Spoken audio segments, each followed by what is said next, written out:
What's up guys, welcome back to the channel, and on today's video I'm excited to bring this one to you. Today's video we are looking into the Saucony Endorphin Pro 4. Now Saucony's Endorphin Pro range has been remarkably popular, and in my opinion I think the 4 is the best one yet. Let's get into it.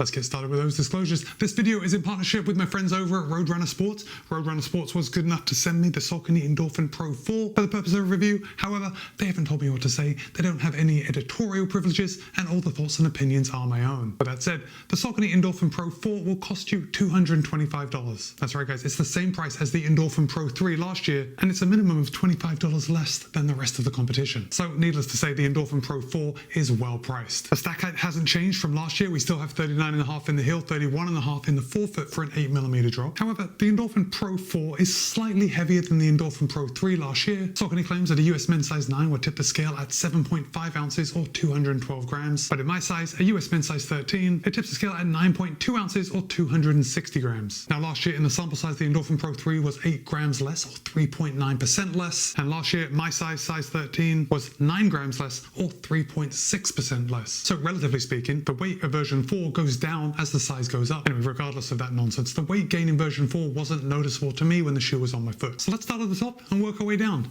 Let me hold this up and you can see the heel collar. This is almost identical to version 3. In fact, let me just hold up version 3 so you can look at it. It's a super thin heel collar with enough padding to just get the job done, you know? The heel counter on version 4 is also very similar. It's semi-rigid, so I can push it down, but you can feel that little piece of plastic in the back, just adding a little rigidity to the heel counter. We have some aerated faux suede coming around the outside of the heel collar, and then the upper is a synthetic mesh, and it's kind of in a hexagonal pattern, which I think looks really sharp and probably contributes to how fast this shoe is. As far as overlays go, there really aren't many, and yet at the same time there are a lot, because this big Saucony TV logo comes around the lateral side right up over the toe, got a little bit of reinforcement underlay underneath the toe box, and then just some stitching coming along the eyelet chain to hold those little loops that the laces go through. The tongue is very thin, and it's almost like a knit material on top, but that solid knit material ends pretty quickly and it turns into a very aerated knit. Now I've got to say, I didn't experience any lace bite when I locked down this shoe, but I can see that perhaps if you have a high volume foot, maybe that tongue wouldn't give enough protection, but for me there was really no issue, but we'll talk about that later. In fact, I think we'll talk about that now because I want to talk about the fit of the upper, and the tongue kind of ties into that. Now I do have to say that the Saucony Endorphin Pro 4 did fit me true to size, and by saying true to size, it fit me the same as previous Saucony shoes that I've worn in the past. So the Speed 3, the Speed 4, the Pro 3, the Pro 4, the Elite. And what I mean by that is that even though when the shoe is on my foot it feels good, the upper of the Endorphin Pro 4 has a lot of volume. And that is most clearly seen when we take a look at the eyelet chains and how close they are together, because I have to cinch the laces so tight in order to get a good lockdown across my midfoot. And as I said, that is exactly the same with the Endorphin Pro 3, and it's the same with the Endorphin Elite. You see that? It's not normal. I think my feet are just a little too narrow for how Saucony makes their shoes. I've got to repeat myself, but they still feel really good. Let's put this one away. So one more thing to say about the high volume upper, and that is the tongue. Now the tongue is attached to the upper right here at the eyelet chain. So technically it's not gusseted. If it were gusseted, there'd be gussets that come down and attach to the bottom of the upper. But in the Pro 4, the tongue is attached right here at the eyelet chain. So what we've got is a lot of tongue between the two eyelet chains. And because I have to cinch these two eyelet chains together, the tongue, when my foot is in this shoe, does tend to bunch up. So when I tighten the shoe and I tie it right down, the tongue is kind of scrunched up and looped over itself, so I can actually get a good lockdown. Now for me, this wasn't problematic. The shoe felt really good on my foot. I didn't get any hot spots from that, although as soon as I put them on my foot, I thought I would. So that's a good thing. No hot spots, everything felt good. But what I have noticed, and again, I think I do have quite narrow feet, narrow heels, and a slight difference that I've noticed between the Pro 3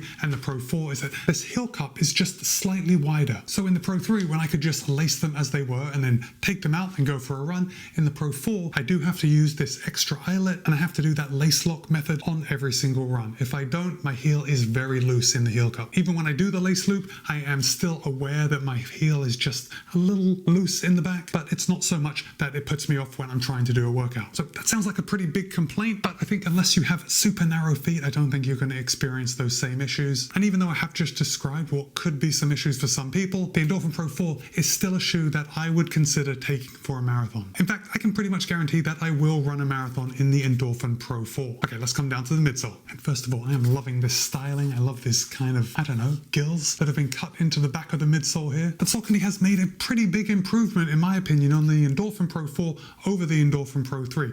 In the Endorphin Pro 3, you remember we had a big slab of PWRRUN PB. That much hasn't changed. We still have a big slab of PWRRUN PB in the Endorphin Pro 4. Only in the Pro 4, the inside of the PWRRUN PB has been carved out and we have a footbed of PWRRUN HG. And you remember PWRRUN HG is Saucony's super premium foam that they use in the Endorphin Elite. It's just slightly firmer than PWRRUN PB. So that PWRRUN HG is on the top. Then we have the carbon fiber plate, and then wrapping around the PWRRUN HG and the carbon fiber plate is this PWRRUN PB carrier. So it's still majority PWRRUN PB, but you have that slightly firmer, slightly more responsive PWRRUN HG right underneath your foot. Well, not right underneath your foot. Saucony has also added their SRS, their super responsive sock liner. So you've got the SRS, HG, carbon plate, PB. It's a recipe for success. Briefly, let's just look at the outsole. We can see Saucony has added a lot of lattice patterned rubber here on the forefoot, and we've got the strategically placed rubber here at the back. And just looking at it, I am seeing a little bit of wear already on the lateral heel of the Pro 4, and I have about 40 miles in this shoe as of the making of this video. But honestly, it's nothing really to complain about. This is a race day shoe. It's not made to last forever. But saying that, I think the Endorphin Pro 4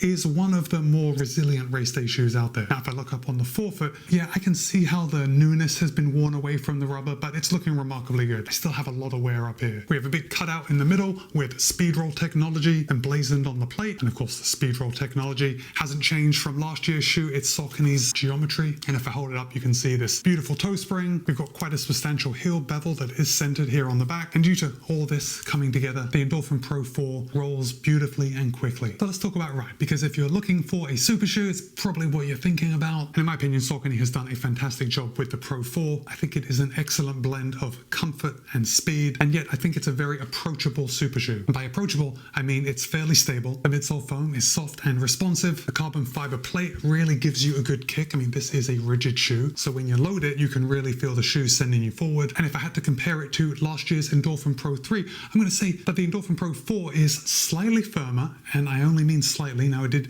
take me running in both of these shoes, one on each foot, to really identify which one was firmer and which one was softer. But when I had both shoes on each foot, it was clear that the Endorphin Pro 4 was just a little firmer, a little more responsive. And if I'm going to use a race day term, I'd say it's a little more aggressive than version 3, but not too aggressive that it's going to put anyone off. Again, I think this is a shoe for the masses. I think a lot of people are going to try this shoe on and just think that it feels comfortable and approachable and a good option for them to run faster in their races. Now, I say races, I think the Endorphin Pro 4 is squarely in the long distance racing category. I think it would perform best at half marathons up to the marathon. My personal preference would be to choose something maybe even more aggressive if I was going to do something shorter, like the 5K and the 10K. But for the half marathon and marathon, the Endorphin Pro 4 is a solid option. As I said, the only downsides were the high volume upper and the fact that I had to do the lace lock every single time I went out for a run. But if I don't look at the shoe and see how it looks like it's just squinting at me because I'm cinching those eyelets together, it's actually a very comfortable shoe. I'm happy with it. I'm looking forward to racing in it. Okay, now I want to hear from you. Have you run in any of the Endorphin Pros? Which has been your favorite? Are you thinking about getting the Pro 4?